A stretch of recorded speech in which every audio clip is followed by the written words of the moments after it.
بھائی نماز جنازہ کا طریقہ بہت آسان ہے۔ نماز جنازہ میں 4 تکبیریں فرض ہیں، یعنی اگر کسی کو کچھ بھی نہ آتا ہو جنازے میں، امام نے جب اللہ اکبر کہا تو یہ بھی اللہ اکبر کہے، امام نے جب دوسری دفعہ اللہ اکبر کہا تو یہ بھی اللہ اکبر کہے، جب امام نے تیسری دفعہ اللہ اکبر کہا تو یہ تیسری دفعہ کہے، امام جب چوتھی مرتبہ اللہ اکبر کہے تو یہ چوتھی مرتبہ اللہ اکبر کہہ دے، اور امام جب سلام پھیرے تو یہ بھی سلام پھیر دے، تو یہ جنازہ ہو گیا۔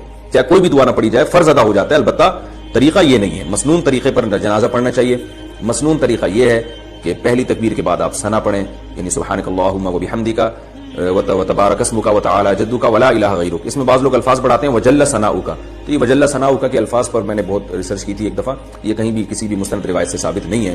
وہی ثنا پڑھنی چاہیے جو نماز میں پڑھتے ہیں۔ اس کے بعد درود شریف ہے، وہی درود شریف جو درود ابراہیم دوسری تکبیر کے بعد آپ پڑھ لیں۔ تیسری تکبیر کے بعد آپ دعا پڑھ لیں۔ ایک مشہور دعا ہے اللہم اغفر لحینا ومیتنا وشاہدنا وغائبنا، یہ والی مشہور دعا بھی پڑھ سکتے ہیں۔ اس کے علاوہ بھی حدیث میں بہت ساری دعائیں آئی ہیں، ہم لوگ ایک ہی کو پکڑ کے بیٹھ گئے، بہت ساری دعائیں، بڑی اچھی اچھی دعائیں، تو کم از کم 2-4 دعائیں تو وہ یاد کر لینی چاہیے، تو وہ دعائیں بھی میت کے لیے پڑھنی چاہیے۔ اور اگر کوئی سورہ فاتحہ کو بطور دعا کے کبھی کبھار پڑھ لے تو یہ بھی جائز ہے، حدیث سے ثابت ہے۔